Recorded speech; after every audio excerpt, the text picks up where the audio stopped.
주의 발자취를 따르니 주의 발자취를 따르니 어찌 든든한 일 아닌가.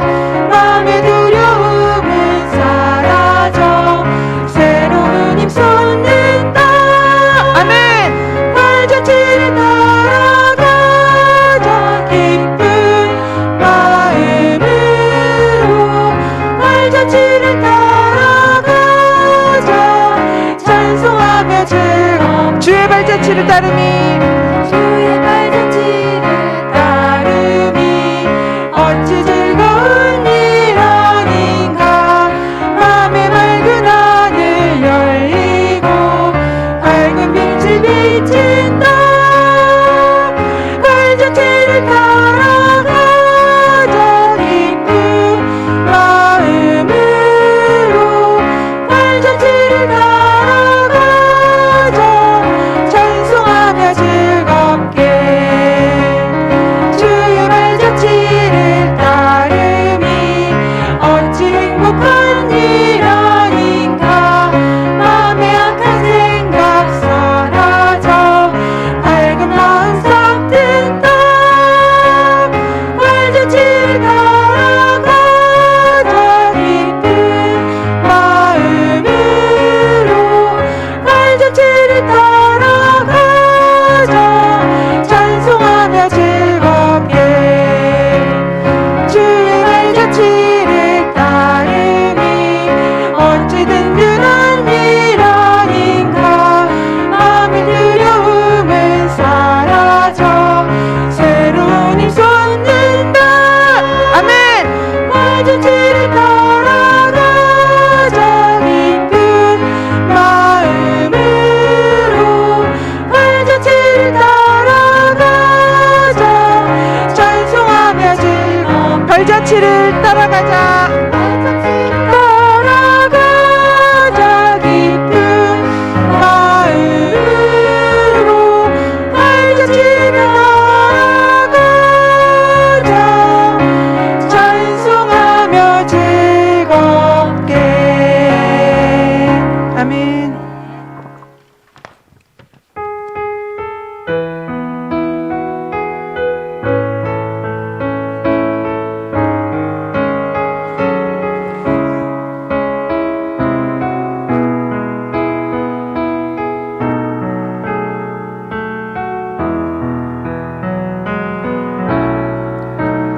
당신이 지쳐서 기도할 수 없고 눈물이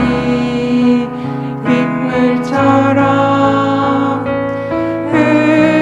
흘러내릴 때 주님은 아시네. 당신의 약함을 사랑으로 돌봐주시네.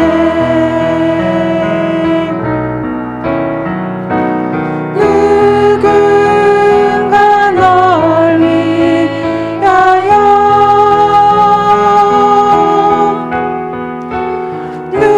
누군가 기도하네.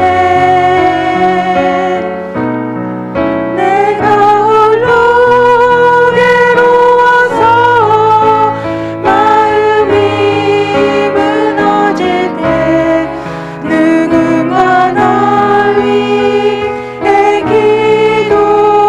기도하네. 당신이 외로이 홀로 남았을 때 당신이 외로이 홀로 남았을 때 당신은 누구에게 위로를 얻나. 주님은 아시네. 당신의 마음은 그대 홀로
주신 능력으로 주가 주신 능력으로 일어서리.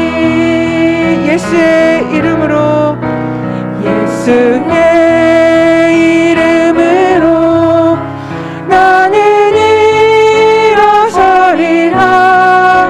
주가 주신 능력으로 나는 일어서리라.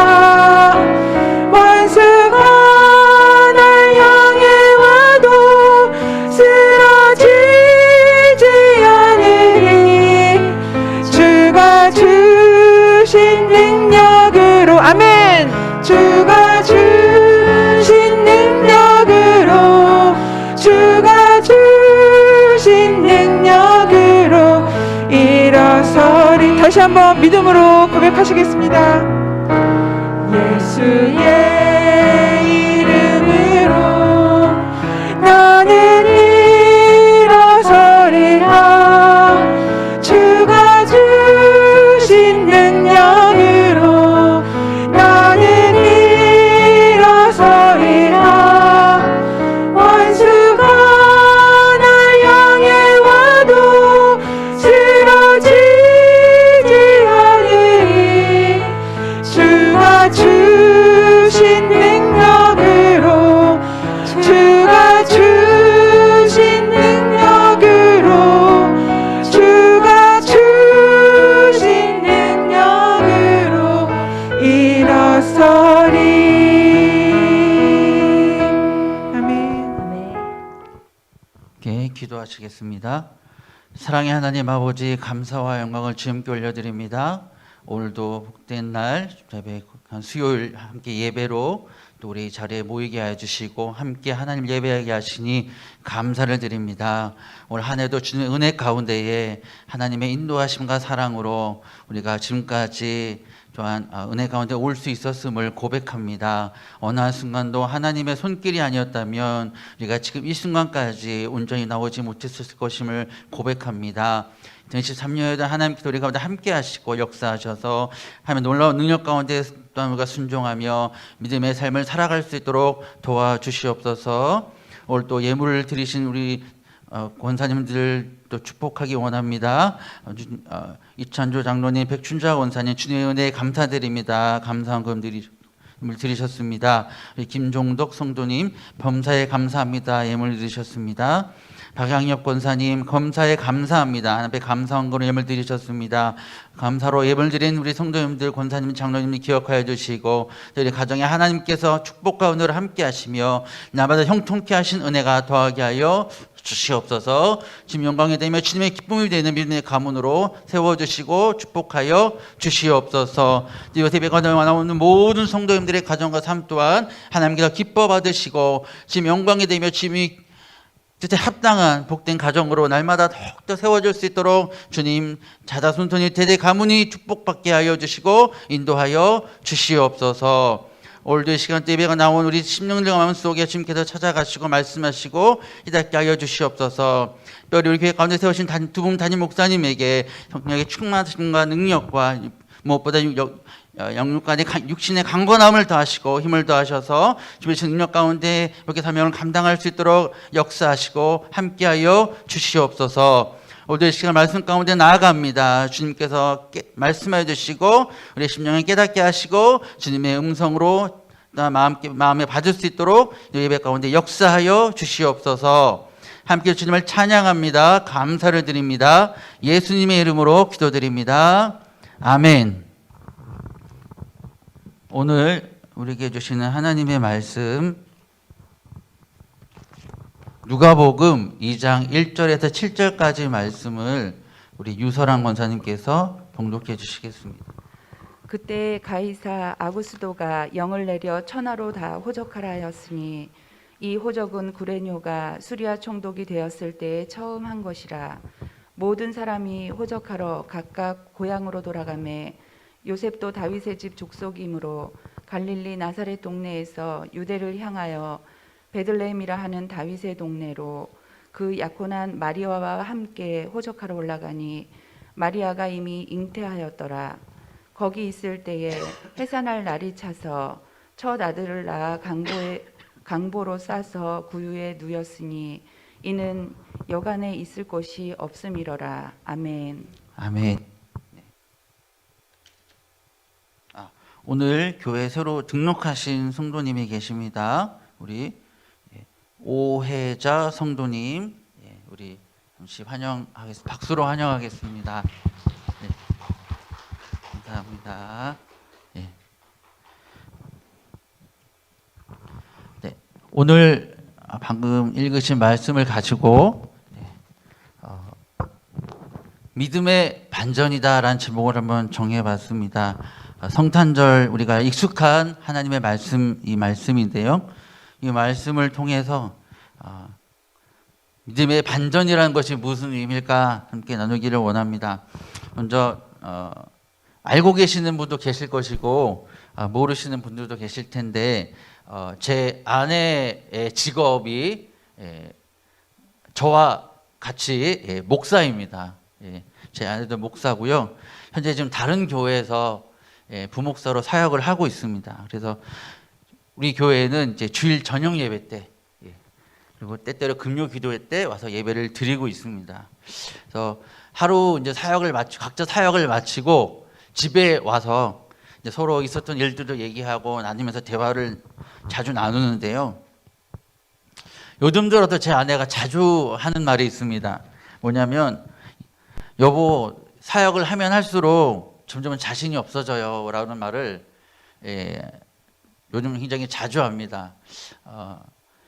사실 제 아내가 그런 말을 한 사람이 아니거든요. 왜냐하면 사실 저보다 훨씬 앞서서 저보다 나이는 어리지만 이미 담임 목회를 했었고 단독으로 굉장히 크다기보다는 이렇게 그런 사역들을 좀 담대하게 많이 했었던 사람이라 이런 얘기를 한다는 건 굉장히 저에게 있어서는 좀 놀라운 일이기도 한 부분입니다.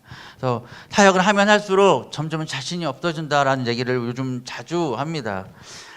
다시 얘기하자면 내가 너무 부족하다라는 거를 사역을 하면서 요즘 더 많이 느낀다는 건데요. 그 말을 들은 제 마음 가운데 그런 생각이 들었습니다.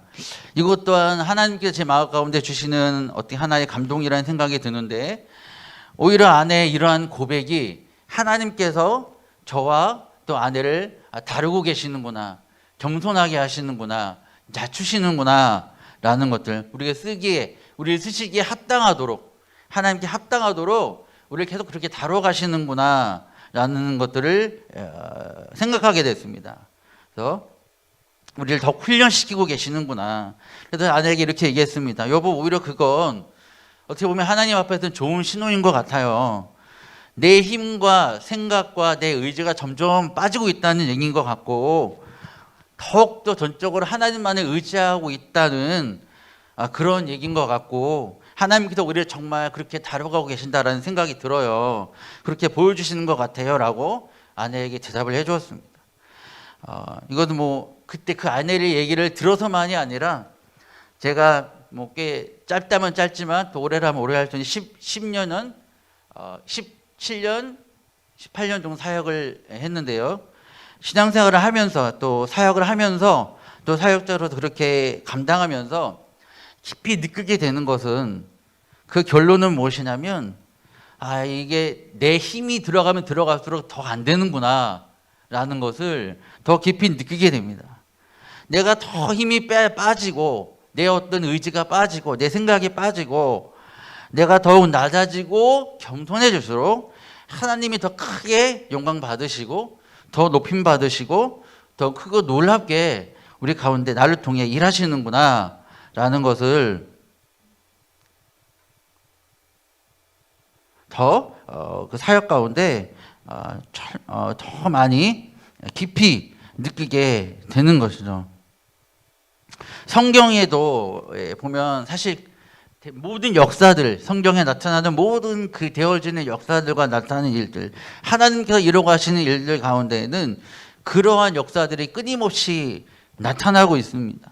하나님께서 한 사람을 택하시고 일하시기까지 그 사람을 낮추시고 이전에 있었던 그의 모든 인간적인 것들을 다 없애신 다음에 힘든 그런 모든 힘들을 다 깨뜨리신 다음에 안에 있는 모든 더러운 것들을 다 씻으신 다음에 그런 연단과 훈련의 시간을 거치게 하신다라는 것이죠. 사실 그런 모든 힘이 다 빠지면, 이전에 내가 가지고 있던 능력, 어떤 힘, 조건들이 다 빠지면, 없어지게 되면 세상적으로, 인간적으로 봤을 때는 굉장히 낙심하게 될 수 있고, 내가 정말 아무것도 아니구나, 또 좌절하게 될 수도 있고 실망하게 될 수도 있고, 어떤 고난과 어려움 속에서 뭔가 삶을 자꾸 포기하게 되는 그런 마음도 가질 수 있고, 뭔가 굉장히 자존감이 떨어지게 될 것 같지만, 성경에 많은 사람들이 쓰임 받은 것을 보면 그런 모든 인간적인 어떤 외적인 것들이 다 빠지고 그 안에 하나님으로, 예수로, 복음으로, 성령의 능력으로 충만하여져 갈 때, 그 안에 오직 하나님의 능력이 더 충만할 때, 이전에 인간적인 어떤 가지고 있었을 그때보다 하나님의 부르심에 따라 사명을 감당하고 쓰임받고 훈련받고 그렇게 세워지는 믿음의 사람들의 모습은 결코 위축되거나 작지 않다라는 것입니다. 두려워하거나 자존감이 낮지 않다라는 것입니다. 세상 것도 어떤 우리가 인간적으로 추구하는 어떤 외적인 능력이 없어도, 그런 것들을 다 하지 않아도 결코 그 믿음의 조상들, 우리가 알고 있는 많은 믿음의 조상들의 모습을 보면 오직 예수로, 오직 하나님으로 인해서 더욱더 담대하고 이전보다 더욱더 그런 높다고 할 수 있는 그런 모습, 그렇죠? 믿음의 담대함을 가지고 나아가 오히려 더 승리하는 그런 모습을 볼 수가 있는 것입니다. 그래서 이것을 어떻게 보면 참 믿음이라는 것, 신앙이 어떻게 보면 반전인 것 같습니다. 세상에서는 알 수 없는, 세상이 기준으로 절대 이해할 수 없는 그런 믿음의 반전이다라고 볼 수가 있는 것 같습니다. 성경에 이렇게 기록하고 있습니다. 고린도전서 1장 25절을 보면 하나님의 어리석음이 사람보다 지혜롭고 하나님의 약하심이 사람보다 강하니라. 또 27절 계속해서 보면 하나님께서 세상에 미련한 것들을 택하사 지혜 있는 자들을 부끄럽게 하려 하시고 세상에 약한 것들을 택하사 강한 것들을 부끄럽게 하려 하시며 라고 말씀합니다. 뿐만 아니라 고린도후서 12장 9절에 보면 이렇게 또 말씀하고 있습니다. 사도 바울은 이렇게 말씀하고 있습니다. 자신의 이 육체의 가시 때문에 이걸 치유해 달라고 하나님 주님께 구했던 사도 바울에게 이렇게 주님께서 말씀을 하십니다. 나에게 이르시기를, 사도 바울이 그렇게 고백하면 그렇게 구했을 때 나에게 이르시기를, 주님께서 이르시기를 예수 주님의 은혜가 너에게 족하다. 그 은혜로 족하다. 이는 내 능력이 약한 데서 온전하여짐이라 라고 하신지라. 그러므로 이제 사도 바울이 이렇게 얘기합니다. 크게 기뻐함으로, 내가 기뻐함으로 나의 여러 약한 것들에 대하여 오히려 자랑하리니. 왜냐하면 그럴 때 그걸 통해서 그리스도의 능력이 내 안에 머무는 것이다 말씀하고 있습니다. 계속 반전의 반전이죠. 약한 것이지만 그 약함을 통해 오히려 하나님의 강하심이 드러나게 되고, 오히려 하나님 안에 우리가 세상적으로 우리가 가지고 있는 것을 미련하다고 보지만 그것들을 통해 오히려 세상에 지혜 있다고 강하다고 하는 것들을 부끄럽게 하시는 하나님의 방법, 하나님의 일하심 뿐만 아니라 육체의 가시와 어떤 부족함과 질병, 연약함도 있을 수 있지만 오히려 그것이 더 우리를 온전하게 해주고 예수 그리스도의 능력이 나타나게 되는 통로가 된다는 것입니다. 나의 약함, 나의 부족함, 그것이 때로는 나의 아픔과 연약함이 오히려 그리스도의 능력의 통로, 그리스도의 능력이 나타나는 하나님의 길이 된다는 것입니다. 내가 힘이 빠질수록, 내가 더욱 겸손해질수록, 나의 연약함이 고백될수록 그것이 오히려 내가 하나님께 합당하게 준비되고 있다는, 하나님의 쓰시기에 합당한 사람으로 준비되고 있다는, 이렇게 보면 하나님의 다루심이다라고 볼 수가 있는 것입니다.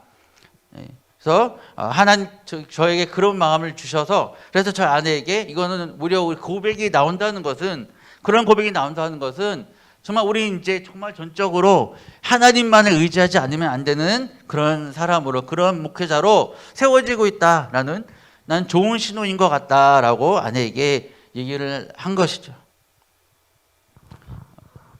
말씀을 준비하면서 좀 옛날 일이 좀 생각이 났습니다. 저는 20대 이제 초반부터 교회에서 이제 여러 가지 섬김을 했지만 특별히 집중적으로 섬겼던 것은 찬양팀을 섬겼었습니다. 교회 여러 가지 찬양팀을 섬기면서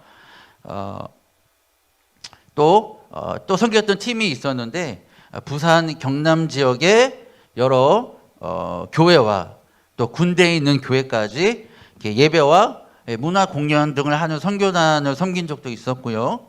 또 교회 안에서 여러 찬양팀, 예배, 대예배 찬양팀부터 해서 저녁 예배부터 해서 예배 다양한 찬양팀을 섬기게 됐었습니다.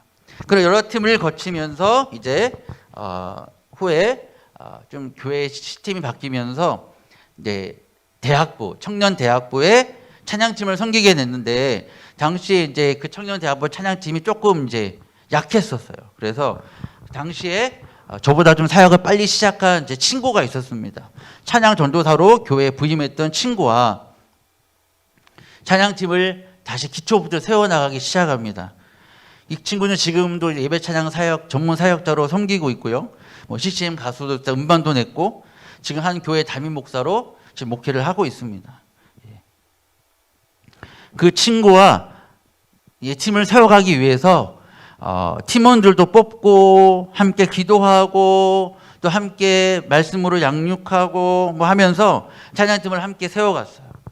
그래서 하나님의 은혜로서 팀이 성장을 하기 시작합니다. 근데 이례적으로 그냥 한 교회의 이 팀이 외부의 많은 단체들이나 교회 입소문이 나기 시작합니다. 그래서 외부에 있는 어떤 연합 수련회 같은데 또 연합 집회, 청년대학 연합 집회에 찬양으로 섬기게 되는 그런 은혜들도 누리게 됩니다. 그래서 굉장히 특별한, 그냥 교회의 찬양팀으로도 굉장히 특별한 경험이죠. 그래서 근데 그렇게 아주 섬기게 되니까 무엇이 생길까요? 뭔가 좀 특별하게 쓰임을 받으니까 뭔가 좀 특별해지면 사람들 마음에 생기는 것이 있습니다. 교만이라는 게 싹트기 시작합니다. 우리 조금 하는 것 같아. 조금 특별한 것 같아. 좀 잘하는 것 같아. 약간 그런 어떤 약간 그런 교만함들이 우리 안에 생기기 시작했던 것입니다.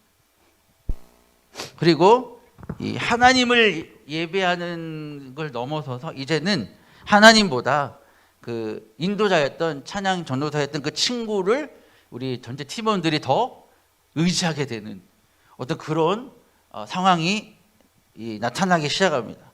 그래서 하나님이 어떻게 다루셨냐면 어느 날 갑자기 그 찬양 인도자였던 친구 전도사를 집에서 나가게 하십니다. 갑자기 리더자가 없어진 상황이 돼버린 그 팀이 돼버렸어요. 공중에 붕 떠버린 상황이 됐습니다. 그때서야 이제 우리 팀원들이 찬양팀이 자기 스스로를 제대로 볼 수 있게 된 것이었어요. 우리가 정말 아무것도 아니었구나. 우리가 참 교만했구나. 하나님을 의지하고 하나님을 예배한 것이 아니라 사람을 의지했고 사람을 바라봤구나. 뭔가 우리가 내가 대단한 것처럼 스스로 우리가 그렇게 교만했구나 라는 것들을 깨닫게 됐고 그 시점으로부터 이제 한 명 한 명이 스스로가 진정한 예배자로 서기 위해서 몸부림치고 애쓰기 시작하게 됩니다. 참 힘든 시기였지만 그런 시간이 있었기 때문에 팀원 그 한 명 한 명이 더욱 하나님 앞에서 바로 설 수 있었던 것 같아요. 그 팀에 있던 우리 팀원들이 지금도 여러 부분에서 사역자로 전도사 그런 사역자로 그리고 유명한 그 CCM 찬양 디렉터 그런 쪽으로 지금 쓰임 받고 있고요. 크게 예배를 위해서 많이 쓰임 받는 지체들이 되었습니다. 참 감사한 일인 것 같아요. 그렇게 다듬어졌을 때 더 크게 사용하시는 하나님을 경험하게 된 것 같습니다.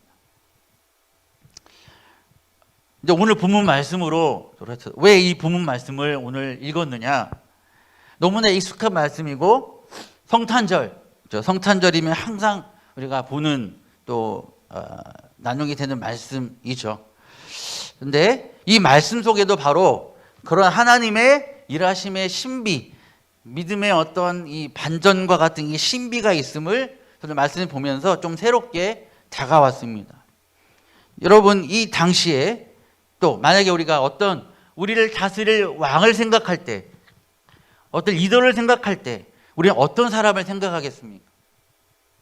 뭔가 굉장히 힘이 있고 뭔가 다스리는 리더십이 확 있고 뭔가 강력한 어떤 것들이 있는 그런 사람을 우리가 인간적으로 많이 원할 것입니다.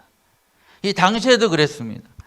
사람들이 이 세상을 구원할 메시아, 어떤 분을 기대했겠습니까? 당시에 이 이스라엘 사람들, 유대인들은 오랜 세월 동안에 외세의 지배를 받았어요. 그래서 고난을 당했습니다. 착취당하고 고통을 선했어요. 그래서 속히 옛날 옛 영광을 다시 찾을 것을 고대했습니다. 그런데 하나님께서 선지자들을 통해, 구약 때의 선지자들을 통해 그 회복을 말씀하셨어요. 그래서 다윗의 후손 중에 그 다윗과 같은 왕이 다시 일어나서 이 하나님의 영광을 되찾게 될 것을 보여주셨어요. 사람들은 기대합니다. 어떤 강력한 왕이 나타나서 우리를 고통 줬던 그 세력들을 다 깨부수고 다시 우리를 강력하게 세우시겠구나 라는 어떤 그러한 기대를 하는 것입니다. 그러나 막상 예수님이 오셨을 때, 예수님께서 나타나셨을 때 이 예수님의 모습은 사람들이 기대했던 예수님의 모습과는 너무나 달랐습니다. 너무나 초라했습니다. 심지어 예수님의 길을 예비했던 세례 요한조차도 마태복음 11장 3절에서 이렇게 예수님께 묻습니다. 예수께 여짜오되 오실 그이가 당신이오니까 우리가 다른 일을 기다리오리까. 세례 요한이 보기에도 예수님이 보면 메시아라는 사실이 온전히 받아들여지지 않았던 것 같아요. 혼란스러웠던 것 같습니다. 그래서 이런 질문을 하는 것 같습니다. 근데 그런 사람들의 마음, 그런 혼란스러워하는 마음을 이미 아시듯이 예수님께서 그 다음에 11장 6절에서 이렇게 말씀합니다. 누구든지 나로 말미암아 실족하지 아니하는 자는 복이 있도다 라고 말씀합니다. 그런데 사람들의 기대와 달랐던 이 예수님의 모습이 이미 예수님의 이 오늘 본문에 나타난 탄생에서부터 나타나고 있다는 것입니다. 우리가 아시다시피 그 7절에 사실 핵심은 7절인데요. 나누고자 하는 말씀은 7절인데요. 호적을 하러 올라왔을 때 베들레헴으로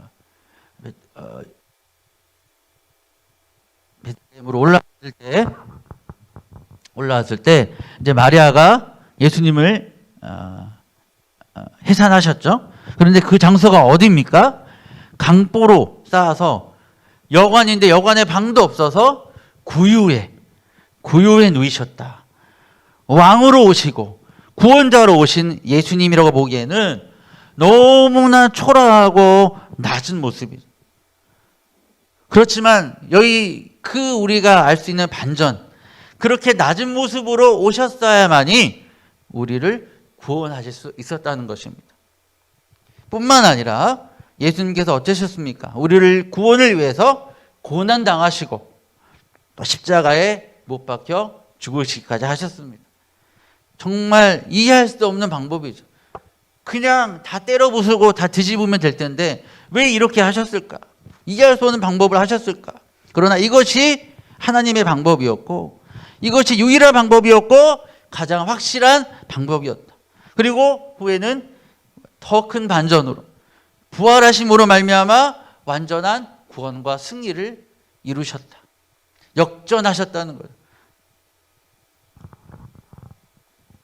예수님께서 그 삶을 통해 이 모습을 통해 예수님께서 일하시는 방법, 하나님께서 일하시는 방법, 하나님께서 어떻게 우리 가운데 역사하시고 일하시는지를 본으로 보여주신 것입니다. 그리고 저와 여러분을 통해 어떻게 일하실지에 대한 것들을 이 모습을 통해 우리에게 보여주셨다고 믿습니다. 또 모두가 여러분은 아시겠지만 모세도 그렇죠. 요셉도 그렇죠. 다윗도 그렇죠. 심지어 사도 바울도 우리가 아시다시피 수많은 믿음의 사람들을 사용하실 때 하나님께서 광야의 시간이라는 걸 허락해 줍니다. 철저히 하나님 앞에서 깨어지고 다듬으시고 가장 낮은 자리에 난 정말 아무것도 아니라라고 고백하는 그 자리 가운데 내려가게 하시고 임하게 하신 후에 그 시간을 허락하신 후에 다시 세우셔서 이제 하나님의 사명을 감당하는 사람으로 세우셨다는 것입니다. 그 이후에 이전의 것과는 비교할 수 없는 모습으로 아름답고 높게 세우시고 승리하게 하신 그런 역사들이 우리를 볼 수가 있습니다. 이것이 바로 하나님의 일하심의 신비인 거예요. 세상의 어떤 가치로 방법으로 생각으로는 절대 이해할 수 없는 하나님의 방법인 거죠. 로마서 8장 18절에 이렇게 말씀합니다. 생각하건대 현재의 고난은 장차 우리에게 나타날 영광과 비교할 수 없도다. 하나님께서 앞으로 우리에게 보여주실 그 역사들 일들은 앞으로 나타내 주실 보여주실 그 일들은 지금 그 과정 가운데 우리가 겪게 되는 고난이나 어려움, 이해할 수 없는 상황들, 문제들 그 어떤 것과도 비교할 수 없이 영광스러운 것이다. 그 어떤 것과도 비교할 수 없을 것이다. 앞으로 우리가 보게 될 하나님의 역사시죠. 그렇기 때문에 우리는 믿음 가운데서 지금의 나의 처한 상황과 환경을 바라보지 않고 끝까지 포기하지 않고 믿음으로까지 나아가야 하는 것입니다. 그것이 하나님의 역사하심이고 우리를 향하신 하나님의 일하심이며 하나님의 방법.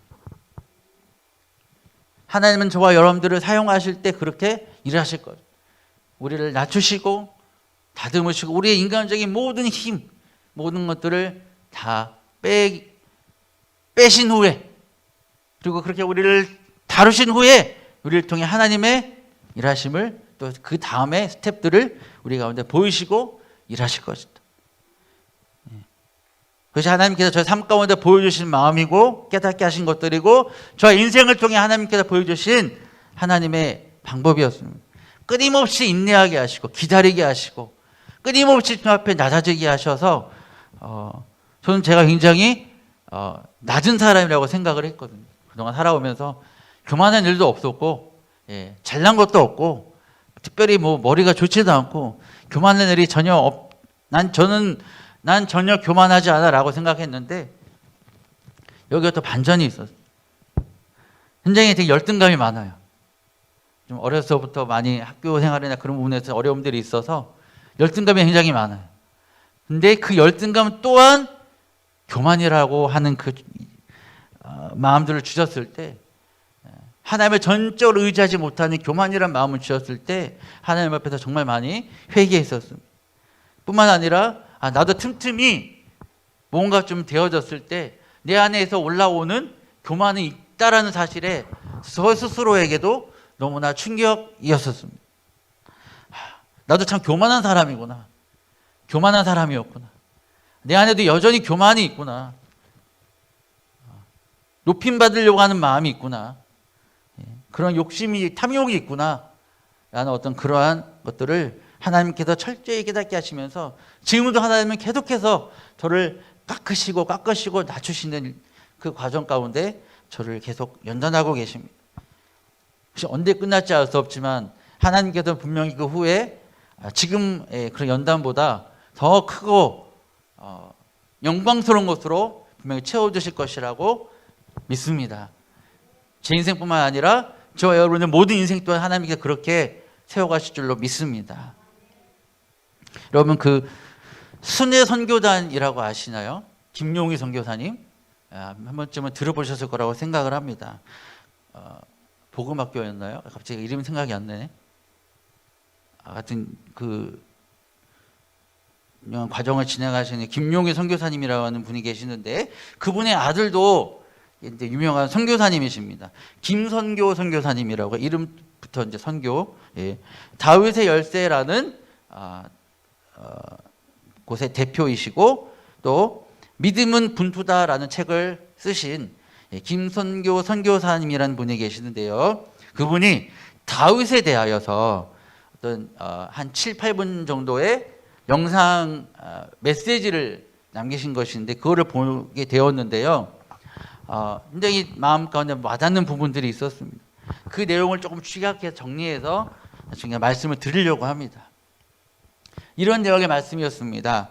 하나님께서는 사용하시려는 사람을 찾으실 때 그 사람의 능력이나 실력을 보지 않으십니다. 하나님은 부르실 때 그에 합당한 능력도 주실 수 있는 분이시기 때문입니다. 그래서 사람들이 사람을 볼 때 판단하는 그런 기준으로 사람을 보지 않으십니다.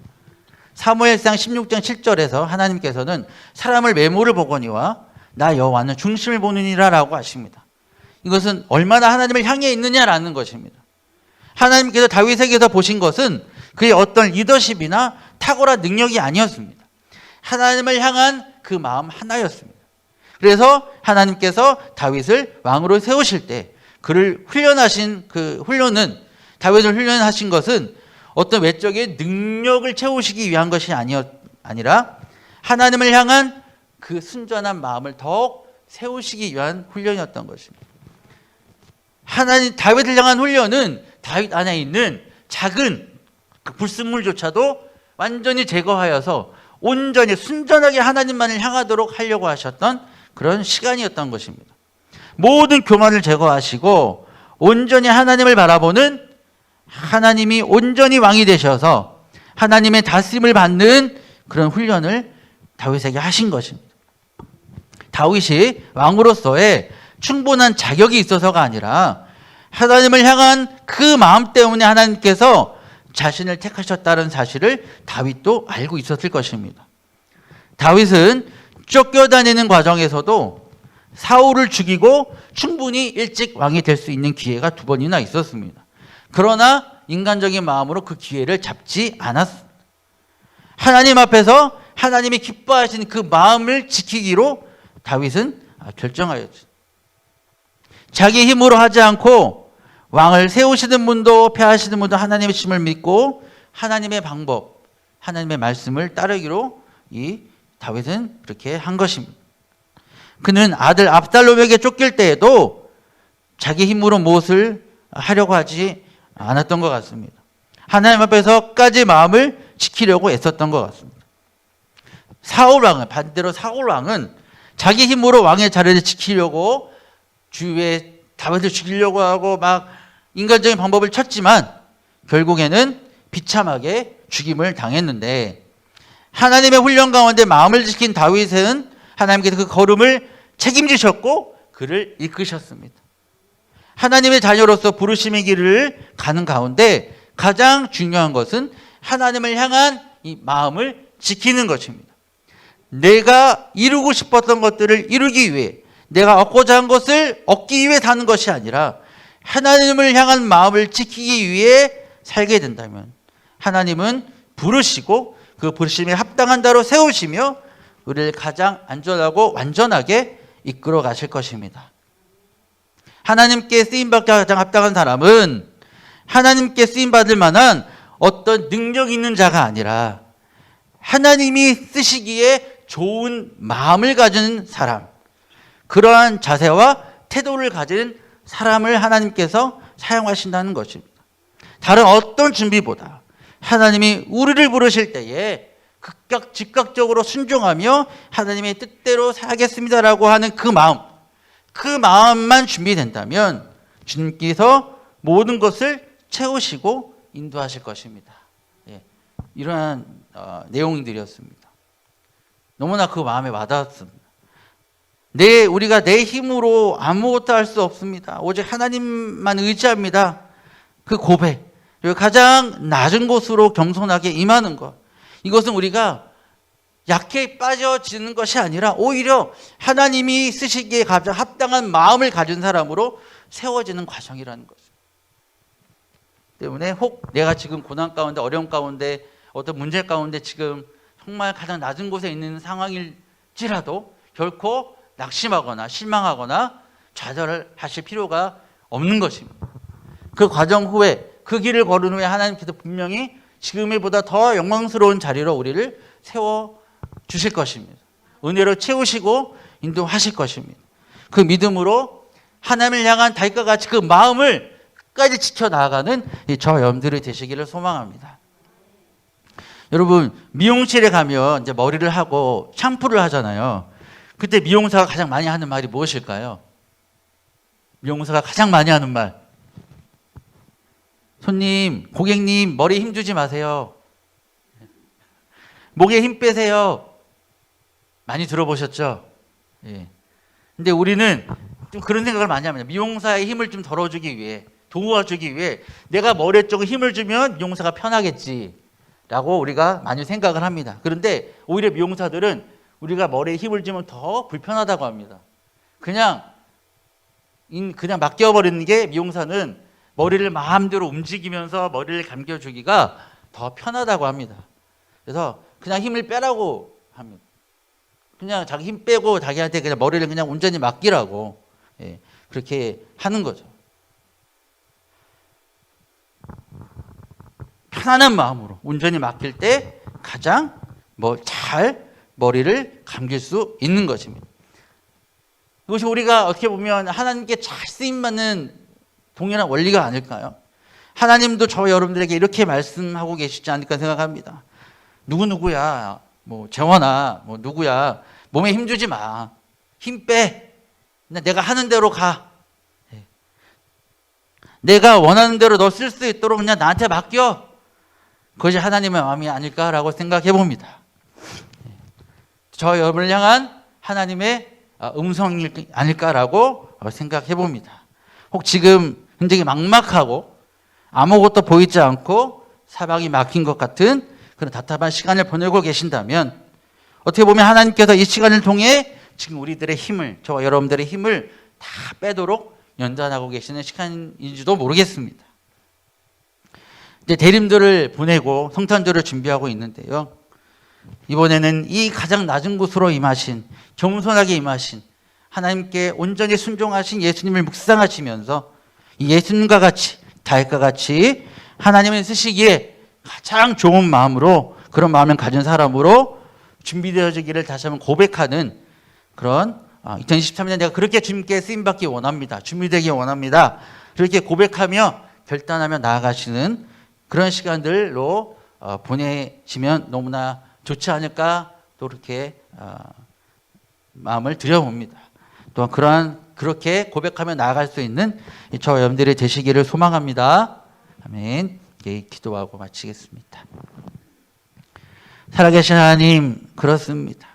하나님께 우리가 가장 쓰이기 합당한 것은 우리의 힘을 온전히 다 빼고 다 내려놓고 겸손히 하나님께 온전히 모든 것을, 우리 인생을 맡기는 것인 줄 믿습니다. 하나님, 내가 하려고 하는 내 어떤 것들, 세상적인 가치들, 내 의지들 주 앞에 다 맡기고 주님이 이끌어 가신 대로 순종하는 그런 마음, 그 마음을 지켜나가는, 다윗과 같이 그 마음을 지켜나갈 수 있는, 어떠한 고난과 어려움 상황에도 그 마음을 지켜나갈 수 있는 우리 상가소망교회 모든 성도님들이 다 되실 수 있도록 인도하여 주시옵소서. 그래서 2013년에 올해에도 주신 그 은혜보다 더 크고 놀라우신 은혜로 채워지는 놀라운 한 해가 될 수 있도록 주님께서 인도하여 주옵소서. 감사를 드리며 예수님의 이름으로 기도드립니다. 아멘. 우리 주기도문으로 예배를 마칩니다. 하늘에 계신 우리 아버지, 아버지의 이름을 거룩하게 하시며 아버지의 나라가 오게 하시며 아버지의 뜻이 하늘에서와 같이 땅에서도 이루어지게 하소서. 오늘 우리에게 일용할 양식을 주시고 우리가 우리에게 잘못한 사람을 용서하여 준 것 같이 우리 죄를 용서하여 주시고 우리를 시험에 빠지지 않게 하시고 악에서 구하소서. 나라와 권능과 영광이 영원히 아버지의 것입니다. 아멘. 우리 주여 세 번 부르짖고 기도하시도록 하시겠습니다. 주여, 주여.